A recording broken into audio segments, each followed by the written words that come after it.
Hello, I'm Donna Williams. I'm going to read you some excerpts from my first book, which is called Nobody Nowhere. So, hope you enjoy it. I remember my first dream, or at least it was the first one that I can remember. I was moving through white. There were no objects, just white. And there were these bright spots of fluffy colour surrounding me everywhere. And I passed through them, and they passed through me. It was the sort of thing that made me laugh.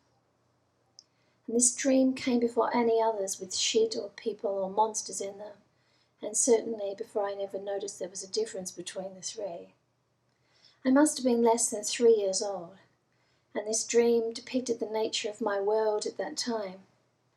Awake, I pursued that dream relentlessly, and I'd face the light shining through the window next to my cot and rub my eyes furiously, and there they were. The fluffy, bright colours moving through white. Stop that, came the intrusive garble, and I'd continue merrily. Slap. I discovered the air was full of spots, and if you looked into the nothingness, there were spots. People would walk by, obstructing my magical view of the nothingness. And I'd get past them, and they'd garble. My attention would be firmly set on my desire to lose myself in the spots. And I'd ignore the garble, looking straight through this obstruction, with a calm expression that was soothed by being lost in the spots. Slap. I was learning about the world. I eventually learned that I could lose myself in anything I desired. The patterns on the wallpaper, the patterns on the carpet, the sound of something over and over again, the repetitive hollow sound that I get from tapping my chin. Even people became no problem. Their words became this mumbling jumble. Their voices were a pattern of sounds. And I could look through them until I wasn't there. And then, later, I felt I had lost myself. Words were no problem, but other people's expectations for me to respond to them were. And this required my understanding of what was said. And I was too happy losing myself to want to be dragged back by something as two-dimensional as understanding. "What do you think you're doing?" came the voice. Knowing I have to respond to get rid of this annoyance, I'd compromise, repeating, "What do you think you're doing?" addressed to no one in particular. "Don't repeat everything I say," scolded the voice. Sensing a need to respond, I'd replied, "Don't repeat everything I say." Slap. I had no idea what was expected of me. For the first 3.5 years of my life, this was my language, complete with the intonation and inflection of those I came to think of as the world. And the world seemed to be impatient, annoying, callous and unrelenting. I learned to respond to it as such. Crying, squealing, ignoring, running away. On one occasion, instead of simply hearing a particular sentence, I truly understand it because it had significance. I was 3.5. My parents were visiting friends, and I was standing in the hall outside the lounge. I was giving myself whizzies, arms outstretched, spinning round and round and round. I had this vague recollection there were other children there. But the topic of conversation in the lounge was disturbing and embarrassing me. A question was being asked about my toilet training, and my mother replied I was still wetting myself. I don't know whether this had done the trick, but I became more aware of needing to go to the toilet. I certainly had a great fear of going to the toilet at this time, and I'd hold on for what seemed like forever, and then I'd go just before I did it on the spot. Sometimes I'd hold on for several days until I was so constipated I'd vomit up bile. And then I became afraid of eating food too. So I'd only eat things like custard and jelly, baby food, fruit, lettuce leaves, honey, and white pieces of bread with multicoloured hundreds and thousands sprinkled on the top, like in my dream.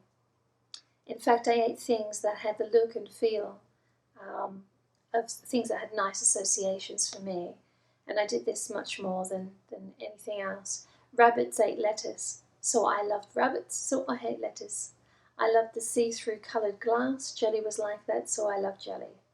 Like other children, I ate dirt and flowers and grass and bits of plastic. But unlike other children, I still ate the flowers, the grass, the bark, and the plastic when I was 13 years old. The old rules applied. If I liked them, I'd try to lose myself in my fascination for them, because things, unlike people, were welcome to be a part of me. When I was about 3, I had the signs of malnutrition. I was blue, I'd bruise at the slightest touch, my eyelashes would be coming out in large quantities, and my gums bled. My parents thought I had leukemia and they took me for a blood test. The doctor got some blood from my earlobe and I cooperated. I was intrigued by this multicoloured cardboard wheel the doctor had given me. And I also had hearing tests because although I mimicked everything, it appeared I was deaf. My parents would stand behind me and make these loud noises without so much as a blink response. The world was not getting in. I thought I felt a whisper through my soul. Everything is nothing, and nothing is everything. Death in life, and life in death of falsity. The more I became aware of the world, the more I became afraid, and other people were my enemies. And reaching out to me was their weapon, with only a few exceptions. My grandparents, my father, and my Auntie Linda. I still remember the smell of my grandmother. She wore chains around her neck. She was soft and wrinkly, and she wore knitted things that I could put my fingers through. She had a husky, laughing voice, and she smelled of camphor. I'd take the camphor off the shelves at the supermarket, and 20 years later I bought bottle upon bottle of eucalyptus oil and spread it round the room, corner to corner, to keep out everything except for that comforting feeling that those associations gave me.